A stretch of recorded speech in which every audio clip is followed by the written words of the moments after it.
Hello friends, आप सभी का स्वागत है यूट्यूब चैनल विजेता कुल में। तो साथियों, इस वीडियो में हम लोग हिंदी के महत्वपूर्ण क्वेश्चन डिस्कस करने वाले हैं जो आगे आने वाले एग्ज़ाम के हिंदी सेक्शन के लिए काफ़ी हेल्पफुल होगा। तो चलिए सीधा वीडियो की हम शुरुआत करेंगे। आप लोग अपना आंसर ज़रूर कमेंट करिए और टोटल इस वीडियो में कितना सही आप लोग कर रहे हैं तो कमेंट में भी ज़रूर बताइए। और एक प्रश्न होमवर्क के लिए भी रहेगा, उसका आंसर भी कमेंट में बताना होगा। तो चलिए सीधा शुरुआत करते हैं। पहला सवाल लिखा है, हिंदी भाषा में वे ध्वनियाँ कौन सी है जो दूसरी ध्वनियों की सहायता से बोली या फिर लिखी जाती है।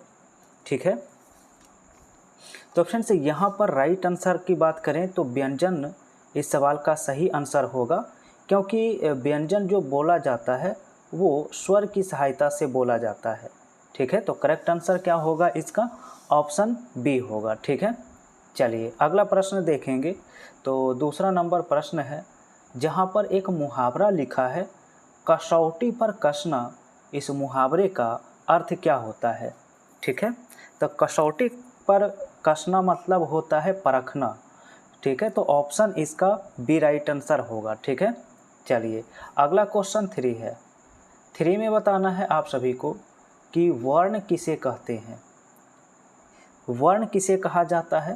तो याद रखेंगे कि वर्ण जो होता है उस मूल्य ध्वनि को कहते हैं जिसका खंड या फिर टुकड़ा नहीं किया जा सकता। जिसका हम खंड या टुकड़ा नहीं कर सकते हैं, तो ऑप्शन डी होगा इसका राइट आंसर। अखंडित ध्वनि को हम लोग क्या कहते हैं? वर्ण कहते हैं। राइट आंसर डी ऑप्शन होगा। इसके बाद नेक्स्ट क्वेश्चन 4 लिखा है। सवाल है कि निम्नलिखित में कौन सा वाक्य शुद्ध लिखा गया है। चलिए शुद्ध वाक्य की पहचान करते हैं। पहला ऑप्शन है कि मैंने मेरा काम कर लिया। तो पहला कथन यहाँ पर गलत है ऑप्शन में, क्योंकि मैंने के साथ मेरा प्रयोग करना गलत माना जाता है, व्याकरण के दृष्टिकोण से गलत है। तो फिर सही क्या होगा? सही ऑप्शन बी होगा, मैंने अपना काम कर लिया। इस सवाल का करेक्ट आंसर बी ऑप्शन होगा। ठीक है, अगला सवाल 5 है। लिखा है, संज्ञा के स्थान पर प्रयुक्त होने वाले शब्द को क्या कहते हैं। तो संज्ञा के स्थान पर प्रयुक्त होने वाले शब्द को सर्वनाम के नाम से जानते हैं। ऑप्शन ए होगा। संज्ञा की पुनरावृत्ति से बचने के लिए हम लोग सर्वनाम का प्रयोग करते हैं। ठीक है, तो करेक्ट आंसर ए ऑप्शन होगा। अगला सवाल 6 है। लिखा है, अस्तित्व शब्द में कौन सी संज्ञा है। ठीक है, तो फ्रेंड्स थोड़ा सा यहाँ पर ध्यान देना होगा। स्त्री जो होता है ये जातिवाचक संज्ञा होता है और इसमें अगर हम प्रत्यय त्व यूज करते हैं तो ये बन जाता है अस्तित्व। क्या बन जाता है? अस्तित्व बन जाता है। अब ये स्त्री का गुण या फिर भाव को बताता है। गुण या फिर भाव को बताता है। तो गुण या फिर भाव जो होता है इसे हम महसूस कर सकते हैं, छू नहीं सकते हैं, तो इसलिए इसका करेक्ट आंसर भाववाचक संज्ञा फिर करना होगा। सही आंसर क्या होगा? ऑप्शन सी होगा। चलिए अगला प्रश्न 7 है। लिखा है, दिए गए शब्द का भाववाचक संज्ञा बनाइए।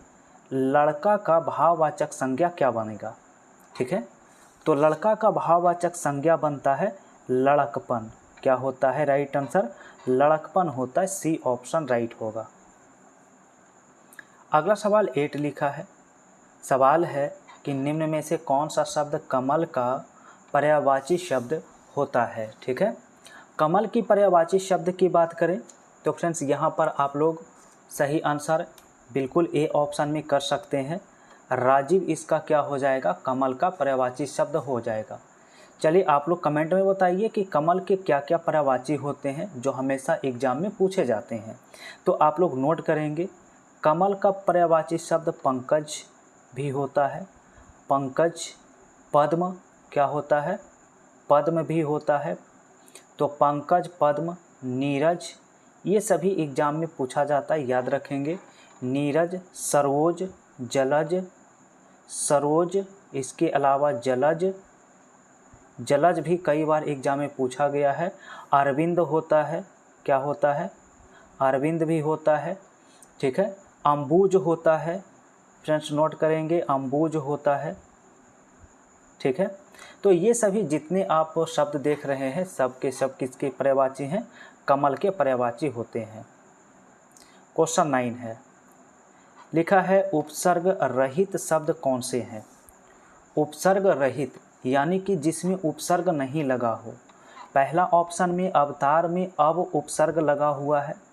बी ऑप्शन अवगत में भी अब उपसर्ग लगा है। अवगाह में भी अब प्रत्यय लगा है, लेकिन अगाह में कोई भी प्रत्यय नहीं है। आगाह जो होता है ये आपका मूल शब्द होता है, ये बिल्कुल मूल शब्द है। तो करेक्ट आंसर इस सवाल का ऑप्शन डी करना होगा। ठीक है, चलिए तो अगला प्रश्न 10 है, लिखा ऊपरी प्लस उक्त का संधि रूप बताइए क्या है? ठीक है, ऊपरी प्लस उक्त का संधि रूप उपरोक्त होता है, उपयुक्त होता है। ऊपरी प्लस युक्त का उपयुक्त होता है। करेक्ट आंसर यहाँ पर सी ऑप्शन करना होगा। ठीक है, और फ्रेंड्स उपयुक्त जो होता है ये किस संधि का उदाहरण होता है? तो नोट करेंगे उपयुक्त जो है वो यन संधि के उदाहरण होता है। ये भी प्रश्न याद रखिए।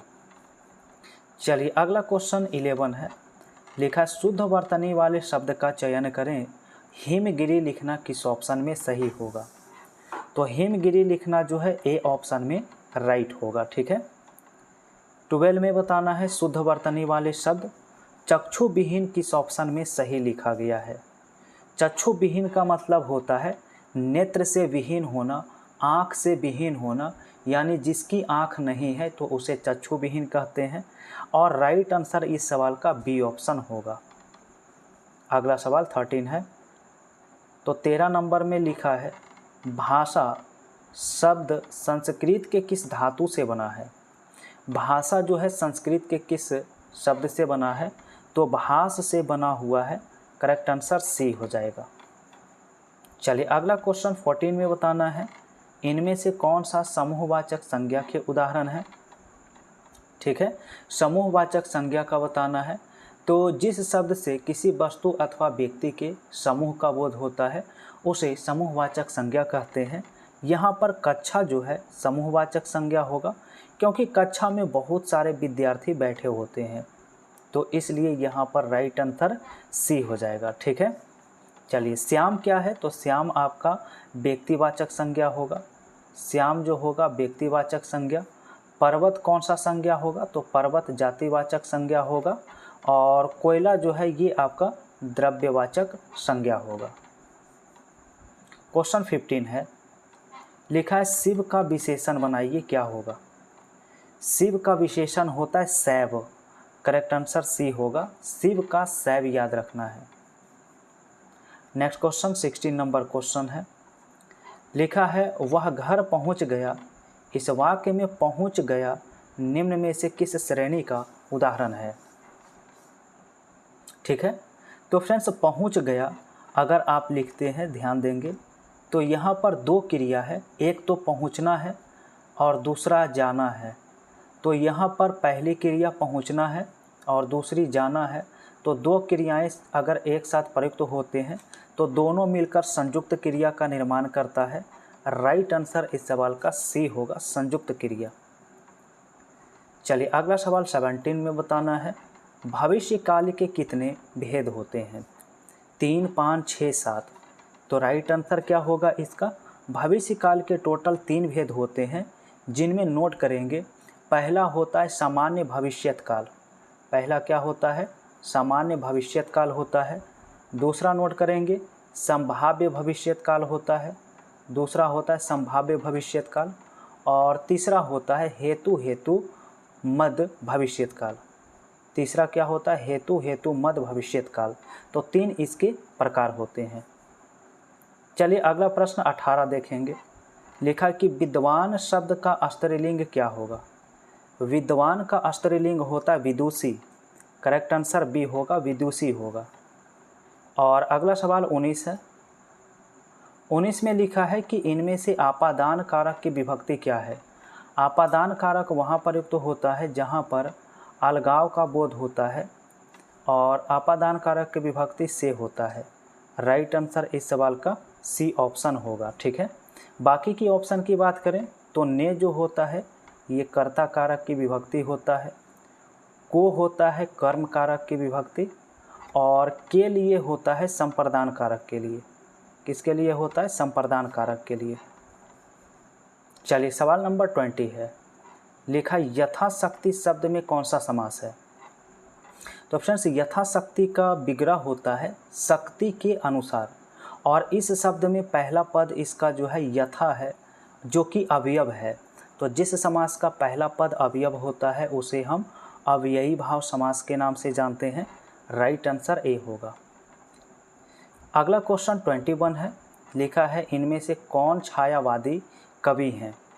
छायावादी कवि जो है यहाँ पर फ्रेंड्स वो आपका जयशंकर प्रसाद हैं। याद रखना है D option, Jaishankar Prasad. Next question 22 होगा। तो 22 में लिखा है जयशंकर प्रसाद की काव्य भाषा कौन सी होती है? तो जयशंकर प्रसाद की काव्य भाषा जो होती है खड़ी बोली। आंसर डी होगा। नेक्स्ट 23 लिखा है मधुर मधुर मेरे दीपक जल में कौन सा भाव व्यक्त होता है? मधुर मधुर मेरे दीपक जल। ठीक है, तो यहाँ पर फ्रेंड्स क्या है कि विरह और रहस्य का भाव व्यक्त हो रहा है। किसका भाव व्यक्त हो रहा है? तो विरह और रहस्य का भाव व्यक्त हो रहा है। करेक्ट आंसर ऑप्शन डी हो जाएगा। नेक्स्ट 24 नंबर क्वेश्चन में लिखा है प्रियतम शब्द का स्त्रीलिंग रूप क्या होगा? देखिए यहाँ पर ज़्यादातर आंसर गलत हो जाता है, तो प्रियतम का प्रेमिका कर देते हैं जो कि आंसर गलत है। 24 का करेक्ट आंसर जो होता है वो प्रियतमा होता है। सही आंसर क्या होगा? Option C. नेक्स्ट क्वेश्चन 25 दिया है, लिखा है अपेक्षा शब्द के समानार्थी शब्द का चयन करें। अपेक्षा का समानार्थी क्या होता है?